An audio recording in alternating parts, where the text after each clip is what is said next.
السلام عليكم ومرحبا بكم في قناة طبخ اقتصادي. اليوم غادي نشارك معكم وصفة بسبوسة اقتصادية ولذيذة بمكونات بسيطة ولكن المذاق كيحمر الوجه. إلا كنتوا أول مرة كتشوفوا القناة مرحبا بكم، وشاركوا وفعلوا الجرس باش يوصلكم كل جديد، ولايك ديالكم كيخليني نستمر ونزيد نقدم وصفات في المتناول وبنينة. مرحبا. وهذه هي النتيجة، غادي نشوفها معاكم ديال هاد البسبوسه. هانتوما ها هي مرتفعه هشيشه محمره كتفتت غير بوحدها. غادي ندوق.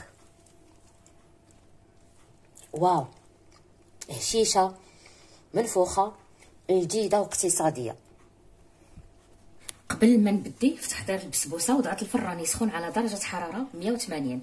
غادي نوضع في هذا الاناء النواشف السميده الرقيقه اللي كنديروا بها الحرشه 450 غرام، رشه خفيفه ديال الملحه، 150 غرام ديال سكر سنيده سكر حبيبات، مع ساشيه او كيس فانيلا كيبقى اختياري، مع 14 غرام ديال خميره الحلويات،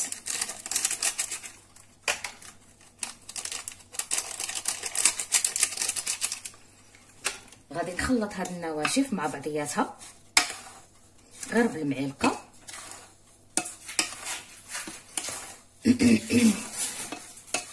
وغادي نزيد عليها الزيت 150 مليلتر،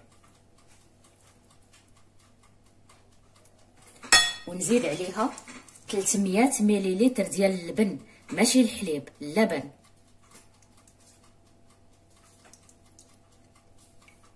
وغادي نخلط غير بالمعلقه وما نخلطوش بزاف باش البسبوسه تبقى هشيشه. يلا تندمج السميده مع السوائل ونتوقف.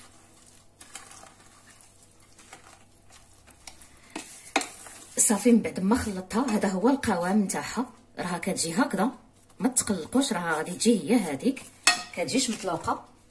من بعد جبت واحد المول هذا مستطيل اللي غادي نوضع فيه هذه البسبوسه،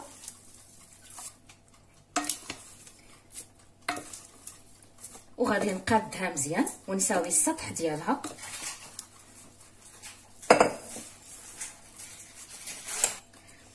صافي من بعد ما قاديت السطح ديال هاد البسبوسه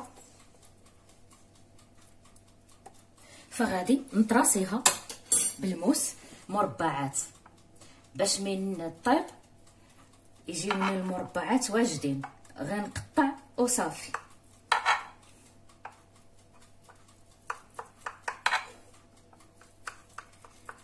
ونولي عاوتاني بالعرض هذا بالطول.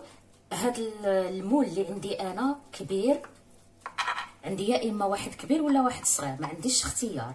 نتوما الا بغيتوها تجيكم طالعه بزاف غادي ديروا مول صغير، بغيتوها كبيره بغيتوها هكا مربعات ما يكونوش طالعين بزاف ديروها في مول كبير. وهذا هما المربعات اللي قديتهم. من بعد غادي نرش عليها الزنجلان. هذه كتجي اقتصاديه هاد البسبوسه وكتجي هشيشه ولذيذه رغم ان المكونات ديالها بسيطه كما كتلاحظوا. صافي من بعد ما رشيت هاد الجلجلان او السمسم فغادي نديرها طيب على درجه حراره 180، والمده كتكون تراوح ما بين 35 حتى 40 دقيقه حتى تحمر من الفوق ومن التحت. بالنسبه للسيرو اللي غادي نسقيو به البسبوسه فغادي نحتاج 400 مليلتر ديال الماء وضعته في كاسرونه. غادي نزيد عليه 200 غرام ديال سكر سنيده سكر حبيبات. المبدا كيكون الماء ضعف السكر. غادي نزيد قطرات ديال عصير الليمون الحامض، غير قطرات صغيره.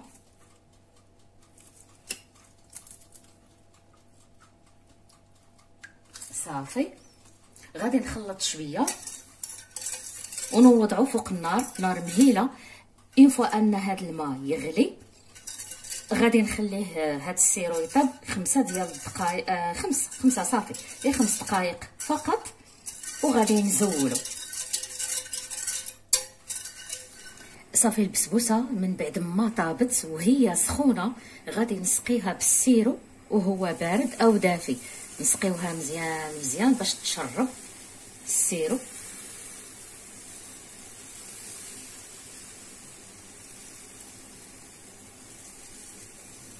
كامل هاد 400 مليلتر اللي درتها باش غادي تجي هشيشه ورطبه وكتذوب في الفم.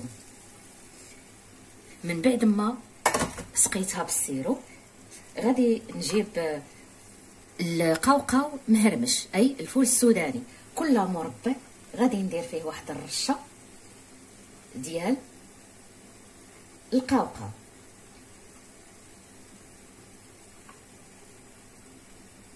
بغيتو ديروا اللوز محمر، لوزه محمره وتحطوها، اولا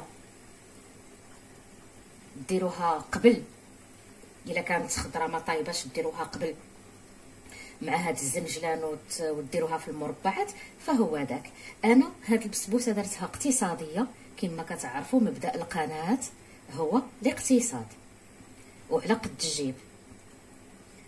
صافي هادو هما المربعات، عمرتهم كاملين برشه رشه ديال القوقاو مهرمش،